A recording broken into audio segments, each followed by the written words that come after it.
Hello दोस्तों, नमस्कार। मैं आपका अपने चैनल स्टडी प्रोग्रेस में स्वागत करती हूँ। चलिए आज हम पढ़ेंगे वर्णमाला। कल भी हमने वर्णमाला पढ़ी थी, आज उससे आगे का भाग पढ़ेंगे।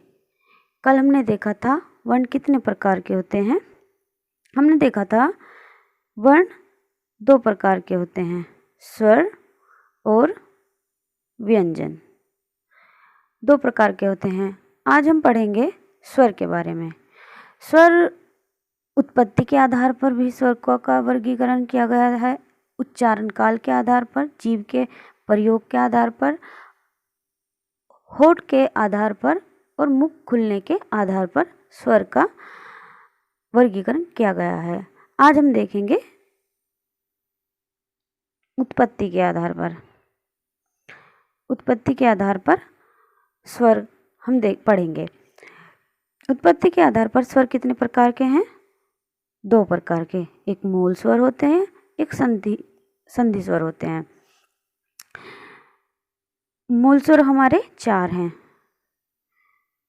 अ, ई, उ और री। संधि स्वर हमारे ये हैं, अ, ई, उ, ए, ऐ, ओ, औ। अब देखते हैं इनको संधि स्वर क्यों बोला गया और इनको मूल स्वर क्यों बोला गया। आइए देखते हैं। मूल स्वर में हमारे 4 स्वर आते हैं, अ, ई, उ, री। मूल स्वर के योग से ही हमारे संधि स्वर बने हैं। संधि स्वर भी हमारे 2 प्रकार के होते हैं, सजातीय स्वर और संयुक्त स्वर। सजातीय स्वर वे स्वर हैं जो मूल स्वर के समान, जो हमारे मूल स्वर हैं। जैसे ये आ है तो आ का आ से मेल होकर आ बना, ई का ई से मेल होकर ई बना, उ से उ का मेल होकर उ बना। तो ये हमारे सजाते हो, क्योंकि ये समान समान हैं, ये भी समान है, ये भी समान है, कोई अलग वर्ण नहीं है इनमें। ये भी आ है, ये भी आ है, तो 2 आ बनकर बड़ा आ हुआ। ये भी ई है, ये भी ई है, 2 छोटी ई बनकर बड़ी ई हुई। ये भी उ है और ये भी उ है, और 2 छोटे उ बनकर बड़ा उ हुआ। तो इसीलिए इनको समान जाति सजाते स्वर बोला गया। सजाते स्वर हमारे 3 हैं, आ, ई, उ। ये तो बहुत सिंपल है, समझ में आया होगा आपको। आगे है संयुक्त स्वर। संयुक्त स्वर हमारे बनते तो मूल स्वर से ही हैं, लेकिन आ के साथ अन्य स्वरों का योग हमारा संयुक्त स्वर होगा। एक संयुक्त वर्ण होते हैं और एक संयुक्त स्वर होते हैं। हम पढ़ रहे हैं संयुक्त स्वर। संयुक्त स्वर किस किस के मिलने से बने? देखिए, ये बहुत इम्पोर्टेंट है, बहुत ज़्यादा इम्पोर्टेंट, मोस्ट इम्पोर्टेंट है ये। क्यों? क्योंकि ये संधि में भी काम आते हैं। ये हमारे प्रत्यय में भी काम आते हैं और ये हमारे वर्तनी में भी काम आते हैं। देखिए, आ के साथ ई का योग किया तो हमारा ए बना। आ के साथ ए का योग किया तो हमारा ऐ बना। आ के साथ उ का योग किया तो हमारा ओ बना। आ के साथ ओ का योग किया तो हमारा औ बना।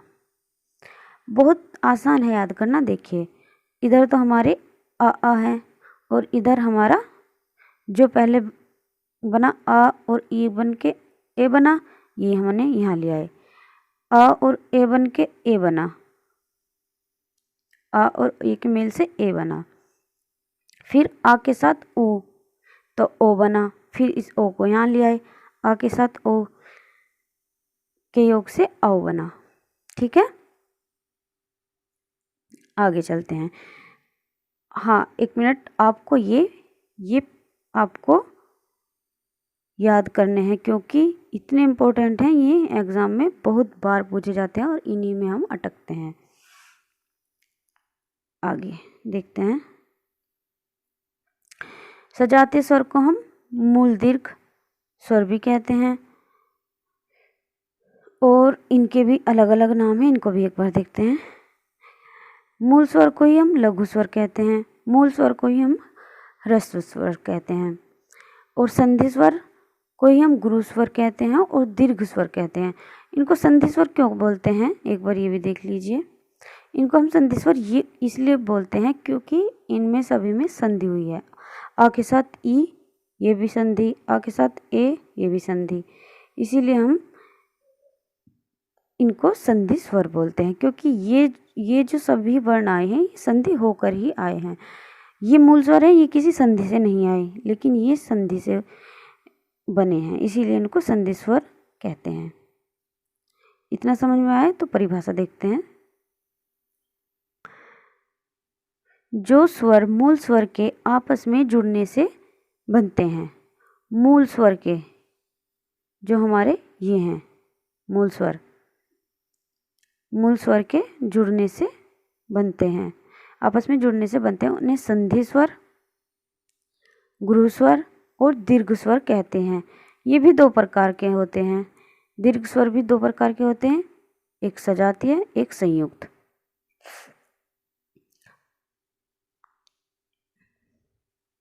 ठीक है, सजातीय और संयुक्त, ये रहे सजातीय और ये संयुक्त। आगे चलते हैं।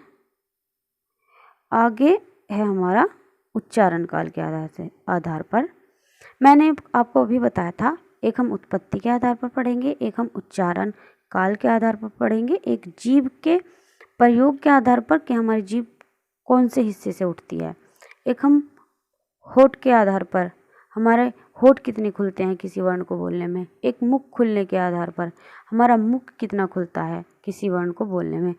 इन सब के आधार पर हम अपनी वर्णमाला को कंप्लीट करेंगे। हमने कौन सा पढ़ा है इससे पहले? हमने पढ़ा है उत्पत्ति के आधार पर। देखिए, ये हमने उत्पत्ति के आधार पर पढ़ा। अब हम कौन सा पढ़ेंगे? उच्चारण काल के आधार पर। उच्चारण काल के आधार पर स्वर कितने प्रकार के हैं? 3। ये हमारे 3, लघु, दीर्घ और प्लुत। ये लघु क्या है, दीर्घ क्या है और प्लुत क्या है? आइए देखिए, समझ के चलते हैं। लघु या ह्रस्व स्वर। लघु या ह्रस्व स्वर किसे कहते हैं? जिन स्वरों के उच्चारण में समय लगता है। सॉरी, दिखाई नहीं दे रहा इधर, थोड़ा छोटा करते हैं। हाँ, हो गया। जिन स्वरों के उच्चारण में कम समय लगता है उन्हें ह्रस्व स्वर कहते हैं। इन्हें लघु स्वर अथवा मूल स्वर भी कहा जाता है। अभी हमने क्या पढ़ा था? हमारे मूल स्वर कितने हैं? 4। वही 4 ये सब क्या है? लघु स्वर। इनके उच्चारण में हमें कम समय लगता है। आप खुद उच्चारण करके देख सकते हैं, इनके उच्चारण में हमें कम समय लगता है। दीर्घ स्वर, आगे है दीर्घ स्वर। दीर्घ स्वर वे हैं जिन स्वरों के उच्चारण में, बोलने में लघु स्वर से 2 गुना समय लगता है। यानी जितना समय इन्हें बोलने में लगता था उससे 2 गुना समय हमें इन वर्णों को बोलने में लगता है। इसीलिए इनको क्या कहा गया? दीर्घ स्वर। अब आया प्लुत स्वर। प्लुत स्वर किन्हें कहते हैं? जिन स्वरों के उच्चारण में दीर्घ स्वरों से भी अधिक समय लगता है उन्हें प्लुत स्वर कहते हैं। यानी पहले कम समय लगता था, दूसरे में दीर्घ में 2 गुना समय लगता है और प्लुत स्वर में 2 गुने से भी अधिक समय लगता है। उन्हीं को हम प्लुत स्वर कहते हैं। प्लुत स्वरों का प्रयोग किसी को पुकारने में किया जाता है। जैसे हमने किसी को आवाज़ लगाई तो लंबे टाइम तक किसी को आवाज़ लगाते हैं, दूर है कोई व्यक्ति और उसको हम आवाज़ लगा रहे हैं, जैसे राधा, राधा, मोहन।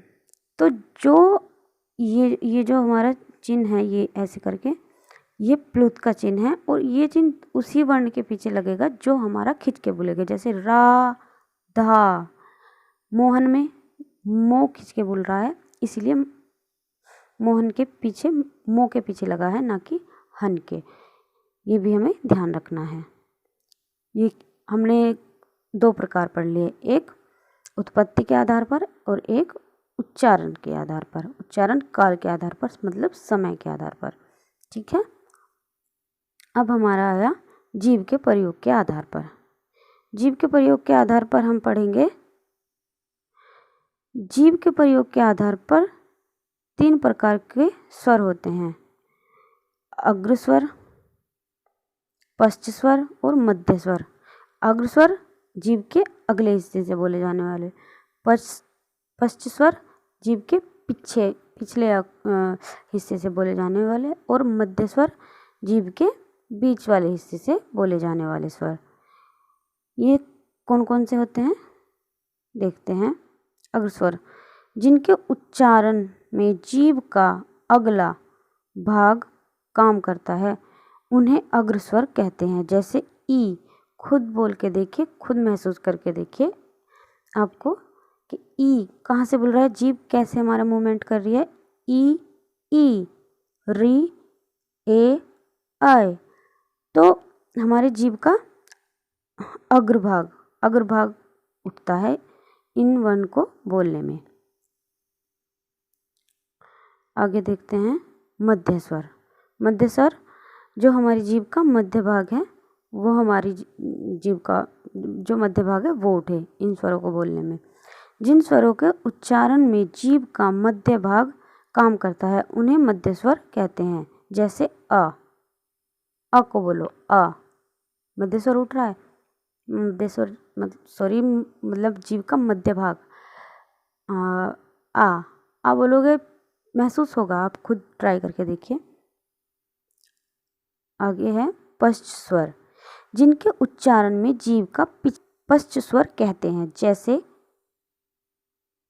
आ हमारे जीभ के पिछले भाग से बोल रहा है, आ बोल के देखिए, आ, ऊ, ओ, औ। ये सब आप बोल के देखिए, आपको खुद महसूस होगा कि हमारी जीभ सब काम कर रहा है इन वर्ण को बोलने में। ठीक है। आज के लिए हम इतना ही पढ़ेंगे। कल हम पढ़ेंगे होठ के आधार पर और मुख खुलने के आधार पर।